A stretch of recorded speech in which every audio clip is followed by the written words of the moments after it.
we've got Chris on technical, Neil on insight, and Steve in the driving seat. It's talking Formula One.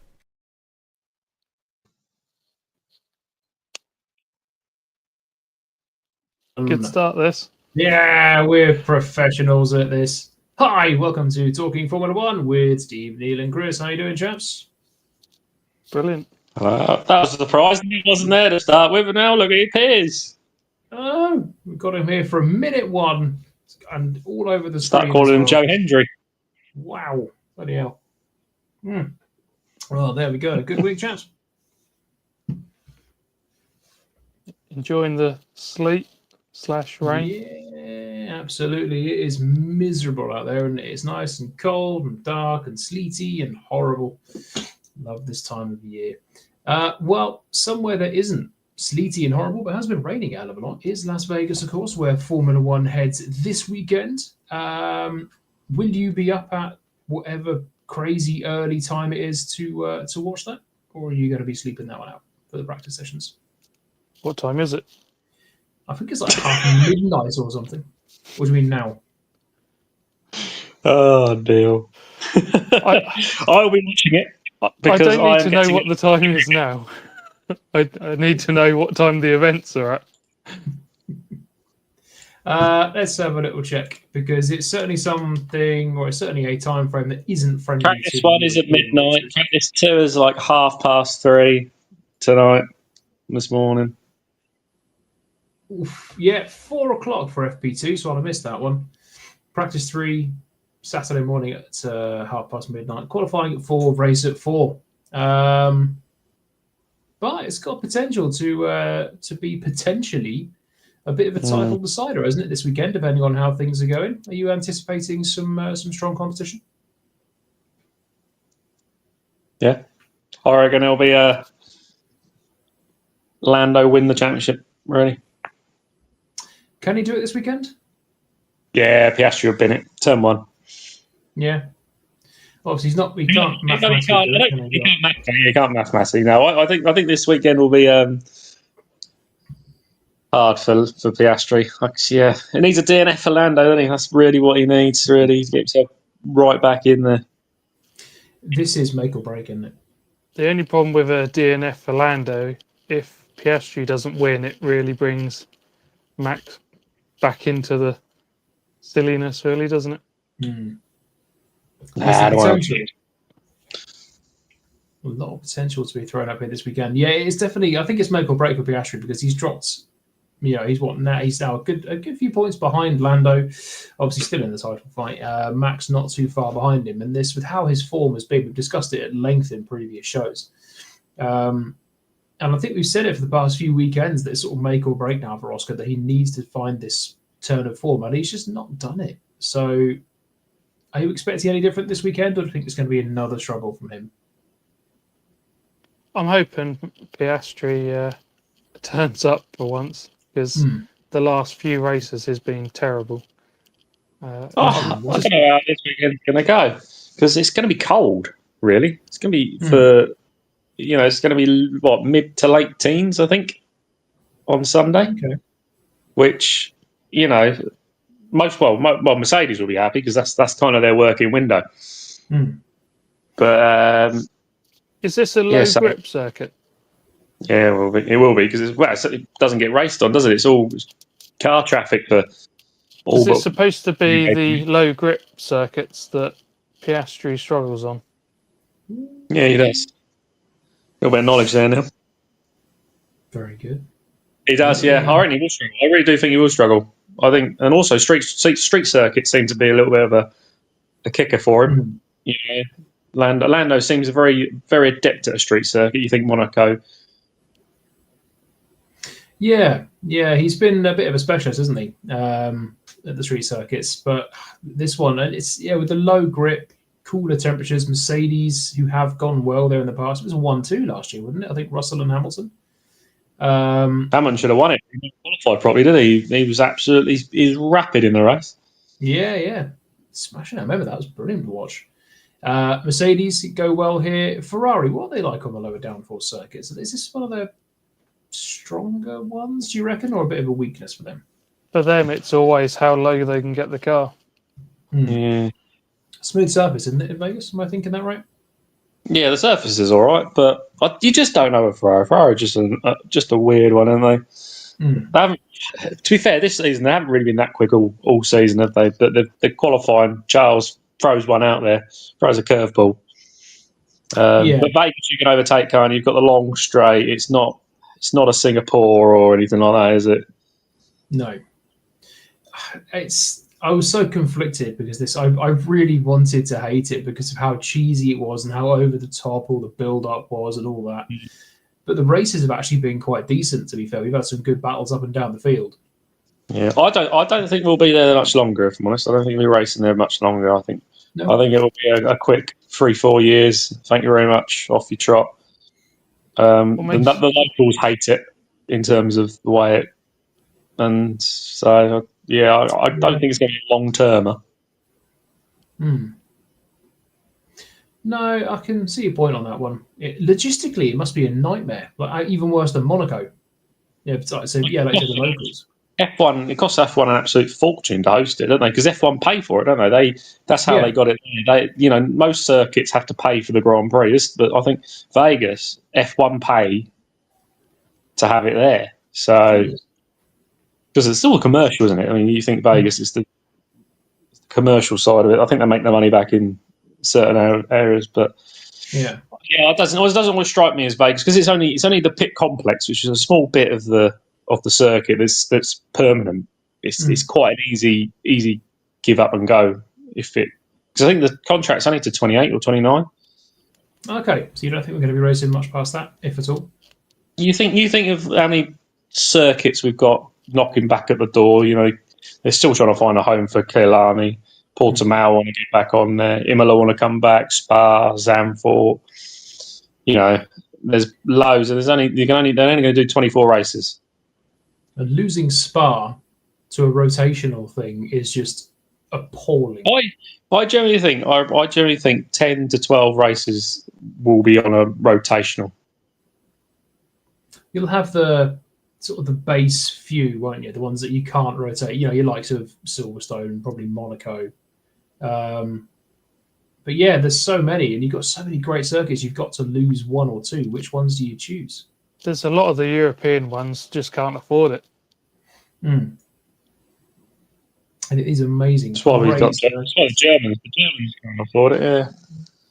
But plus, after Schumacher, they lacked interest as well for some reason. Well, yeah, Vettel fell away, didn't he? So. Yeah, well, you got Nico Hülkenberg now. He's a podium finisher. Next up and coming thing from Germany, I think. Solid young guy. We got Audi. Yeah, true. I've always been of the opinion. I think there's certain countries which should host a Grand Prix, mainly for the heritage side of it. Because it's part of the lifeblood of Formula One. England being one of them. The British Grand Prix. That France, Germany. I think those countries they should always have a Grand Prix. Italy. And obviously America, Canada, but you've got this awful circuit in Miami, which we've all been, I think, quite vocal about over the. I think Miami will go. As much as I say that I think Vegas won't stay the distance, I think that'd be more Vegas deciding it. But I think F1 probably will move away from Miami at the end of the next contract. Let's have a look. When's the next contract? Miami's my least favourite one in America. It's awful. Drivers don't like it. Fans don't like it. Oh, hang on, boys. Jeez, how to ruin a day. The Miami Grand Prix has a new contract extension through to 2041. Oh, no. Oh, no. When did that come out? They come out in May. Oh, right. I missed that. 2041. That is ridiculous. They're going to be going to that stupid circuit. If anyone genuinely thinks that's a great circuit to race on, they need their head examining. It's an awful circuit. That's pure money making from F1. That's the only reason. The drivers don't like it. The fans don't like it. I mean, if you get, it's a horrendous circuit. that chicane under the bloody bridge. I mean, who thought of that? Actually, I do think I vaguely remember it because I remember then reading that Spa's going to go into the rotational thing and thinking it's appalling that they're keeping circuits like Miami on the calendar. But they And give yet her that. lose That's a 16, 17 year contract. That's mental. The biggest question, of course, is will Fernando still be racing when that contract runs out? You might freaking win one. Oh no, it is terrible. Well, there was a bit of news from Formula One this week, of course. When was it 2014? They announced F1 drivers could pick their own numbers, and everyone has done so. We've had a couple of repeats on there. Drivers using the same number after one driver's retired. Imagine number 6 going from Nico Rosberg to Nicholas Latifi. It's a drop off. But from next year, drivers, is it next year or 2027? Drivers can choose their own numbers again. Do you think this is a good idea? Will many do it, do you think? Well, is Lando, if he wins the championship, going to go number 1? Because he's brand. They're all branded now, aren't they? Russell's got his 63 with the GR thing. Obviously, Lando's LM4. Who else is there? Obviously, Lewis is 44 with his charity work and things. Does Max have one? He was 33, wasn't he, before he had number 1? Because you know him for 33. Was it first season he definitely had the 1 on the car, but has he had it any of the other times? I can't think. No, he's always had number 1. Yeah, the last season he had as 33 was 2021. Okay. But MV33, I'm sure I saw there was marketing on MV33 as well. Back when the others. And most likely he'll be using that next year again. But he said he wanted number 3. I think it'll be for the people who haven't really got any affinity or anything with their number of that. They'll just. But the big boys, as they say, have all made brands out of them. Yeah, and you got Bottas coming back next year, but he has the double T in 77, doesn't he? So he'll probably keep the 77 side of it. The likes of CL16 as well. I can't see the point in it, to be honest. Sign 55. Yeah, there's some good. There's lots of branding out there, lots of marketing. A lot of time and effort has gone into it, particularly with George Russell's in the Which GR. driver went for 99? Giovinazzi. Yeah, Giovinazzi, and I think Sutil did way back in the day as well. Because I remember a driver being asked, "Why did you choose 99?" and he said, "Well, you can't have 100." That must have been Giovinazzi. But years ago, Pastor Maldonado picked number 13. That went well. Still Williams' race winner. Thank you for that. But yeah, not so good. But I remember when they picked the numbers and Kimi Räikkönen had number 7, but he then kept number 7 for that season. And I said, Kimi, why did you pick number 7? He just said, that was what I had last year, and I didn't want to change it. Could be able to change it. I love that. There was a lot of drivers that chose numbers that had meaning to them, and he was just like, "I'll just keep the same, thanks." Do you think how many drivers would have liked that number instead for a reason? Like Jensen picked 22 because that was his number when he won the championship. Hamilton picked 44. I think it's from like a car when he was a kid or something. But a lot of thought went into some of these numbers, and I'm going to do that because it's got special meaning to me. And Kimi's just like, I had 7 last year. Didn't see a reason to change it. All right. I know why they've changed all these numbers, so fans or newer fans at least could keep up with which driver was which. But I just remember it was on constructors, whichever the position the teams finished at, the numbers were dealt out to them. Yeah, we had no trouble working out who was who then. I just don't get it really. No, Minardi was at the back and Ferrari at the front. Yeah, 1s and 2s are Ferrari, 21, 22 are your Minardis. Because that was the thing. You knew who was 1 and 2 in the team. So as soon as you saw the team, whichever number was higher than the other one, you're like, oh, well, that's him then. Yeah. It doesn't take a lot of working out. Oh, dear. There's no commercialisation. They can, you can sell merch on these drivers just through their numbers now, can't you? So yeah. And to be fair, some of the detail that's gone into these numbers, I think, is brilliant. The GR63 is really clever, and I do like the LN4 as well. That's the thing. So, Lando's got a whole monster brand now to it. So if he wins the championship, could he take number one? I don't know. Kind of LN1. Yeah, and I know back in when they first did it, Verstappen wanted number 3, but Ricciardo had it, I think, at the time. So he had to go for 33. So would he then go to 3 because he wanted? Well, he's not going to be number 1 next year, and he wanted 3 originally. So would he then drop the 33 and then go for number 1? Well, just cut his brand in half. Job done. Well, the thing is, he hasn't had the brand, hasn't he, for the last 4 years? 3 years. So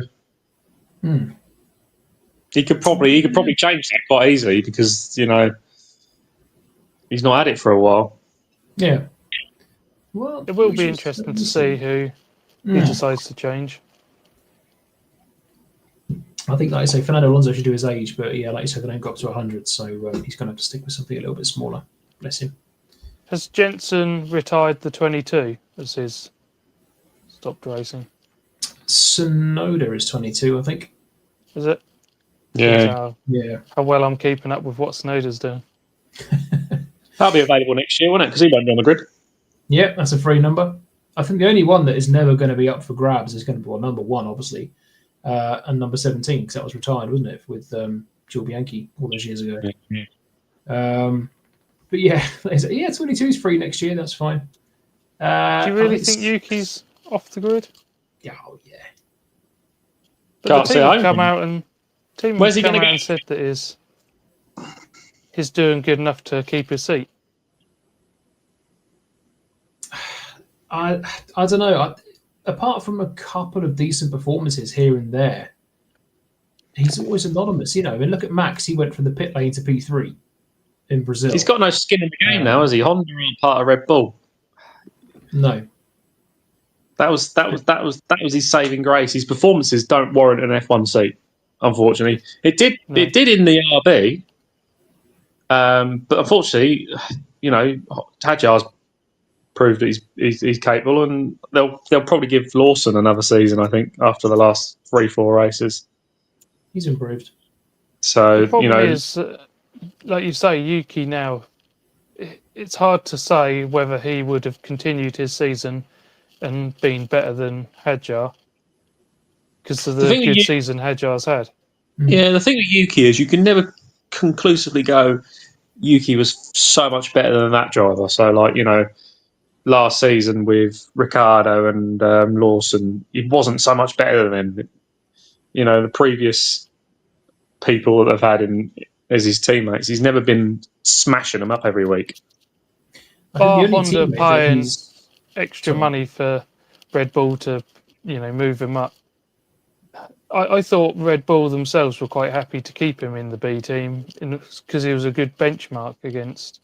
He never really pulled up trees, but any of the young drivers coming through, I think Yuki.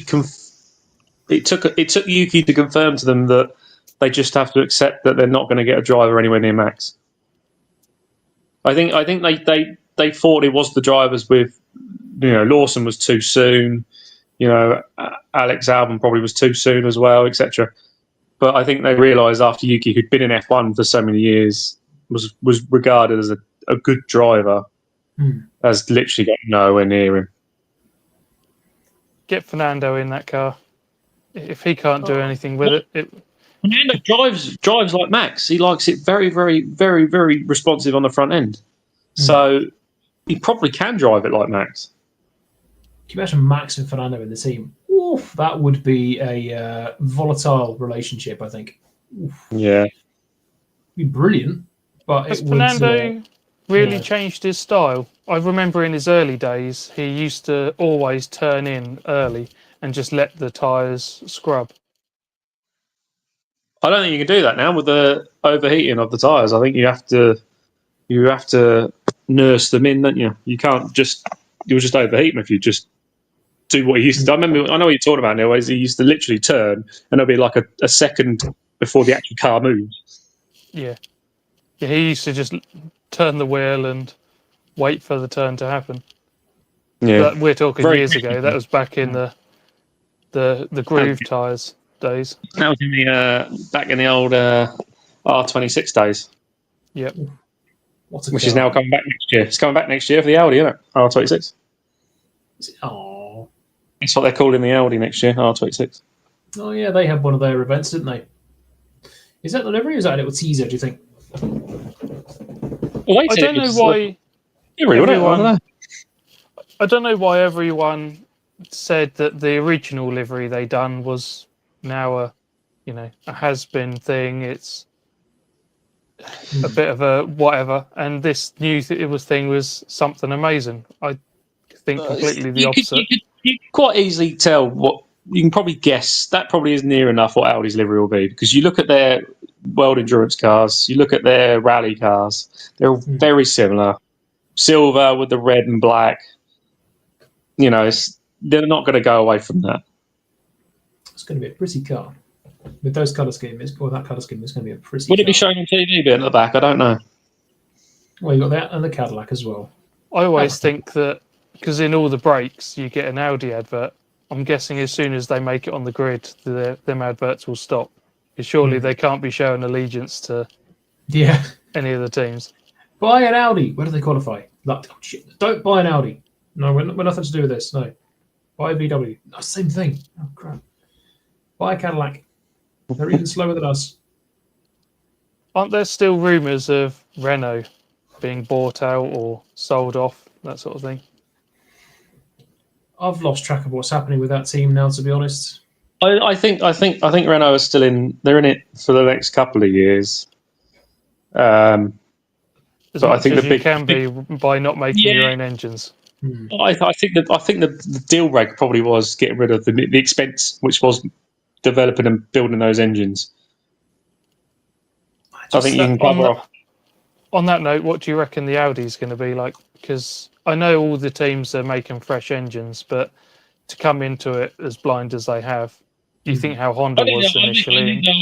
I don't think they'll be the Honda of 2016, which was an absolute basket. But I don't think they'll be particularly quick. I think they'll be. But they're really concentrating on 27, aren't they? In 28, they've said. And like with, was it Renault, that they kept the regulations open so they could do improvements? Is there going to be any of that happening? Oh, no. I can't see Audi being as bad as McLaren and Honda were back in 2015. Was it 15 when they first rejoined? And everyone had obviously got light years ahead of them anyway in F1 terms on engine construction and updates and everything. And they came into it obviously so far behind the rest. It took them years to catch up.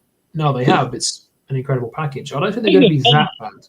The thing with Honda is, which was so surprising with Honda, is that those engines have sort of been in the works, in and around the sport. Whereas this is a whole new concept engine. If someone goes down the wrong rabbit hole on these engines, it's a long way back.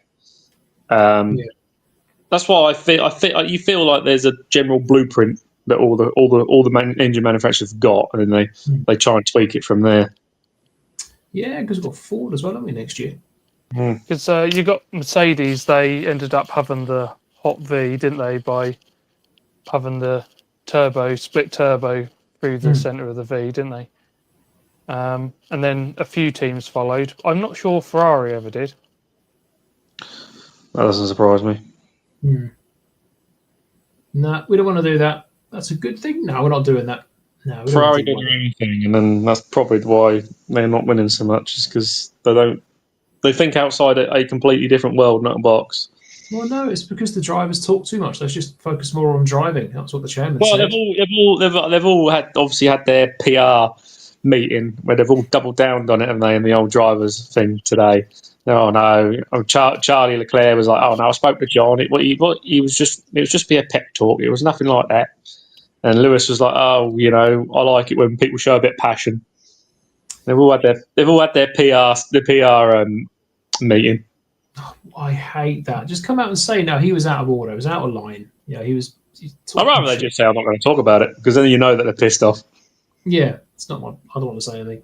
By coming out with some bloody concoction. It was some woman in the back office has, typed up for him. This is what you say. I'm sure there was an episode of Drive to Survive where it was all going on at Ferrari, and there was a lady who worked for Ferrari telling, it might have been Bonotto, what to say in an interview. And she was saying, no, you say this, you discuss this, you don't discuss this. And it's like, my God, it's also PR now.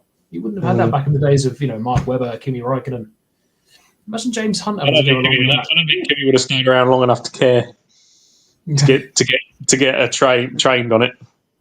No. Imagine James Hunt. They go, no, James, you can't say that. You've got to say this. Tell him where to stick it. I still remember Kimi getting interviewed and asked him what he thought of something, and he said he missed it because he was having a number 2. Yeah, it wasn't the exact words he used. It was Pele, wasn't it? You missed the presentation by Pele. Yeah. I was having a word. Brilliant. Hello, Kimi, you crashed on the corner. What happened there? I crashed. All right. I heard recently that he wasn't actually one for the one-liners on purpose. It's apparently you could get some really good, interesting interviews out of him. But if you're going to come up to him and ask him a question that you can answer with a yes or a no, that's what he's going to do. Yeah. I think it was also a camera there. If you didn't have a camera there or weren't you just talking to him normally, it'd give you whatever answer you want. It's almost like it was suspect of people trying to catch him out. So give you one word answer, you can't do nothing with that. I get the feeling that away from the cameras, he'd be a great bloke to just go down the pub with and have a few beers. But unfortunately, in F1, with the PR world it has become and everything, and there's cameras everywhere, and you can't say this, you can't say that. The video to go back on is the lawnmower racing. I still enjoy watching that one. Oh, that was fantastic. I remember the race in Monaco where he retired. So rather than go back to the garage, he went to his yacht. Just got pissed on his yacht. Good boy. But we've got a couple of minutes left. So, of course, we've got the Grand Prix this weekend, which could throw up a few little spanners and curveballs. So, obviously, McLaren will most likely be the strongest team. I reckon Mercedes could throw up a little surprise there. What do you guys reckon? We've spoken about the low grip and the colder temperatures. Mercedes most likely to challenge, do you think? They did well last time. Yep. Said all year, haven't we, that they go well at certain tracks, and that's not changed. They were decent at Brazil. That's a Mercedes track. So, yeah, I reckon it's all about qualifying, isn't it, with them? If they qualify well, they very good. You think back in the day, though, we had, especially when it was Michelin and Bridgestone, you had teams that were stronger on certain tracks, and also whichever tyre brand was stronger at that track as well. All of the teams on that tyre brand would have a stronger weekend. But you see really a lot less of that now, whereas if one team's strong, they seem to be pretty much strong everywhere. Yeah. I am intrigued. Metal Jace, good evening, welcome in. I've heard Brundle say in private, Kimi won't shut up. Yeah, I couldn't quite believe that, to be honest. So I think it'd be great to go down the pub with them, have a few beers. It's fantastic. So, in reverse order then, Neil, your top 3 for the Las Vegas Grand Prix. Max, Lando, and Oscar. Oscar win. Okay, Chris?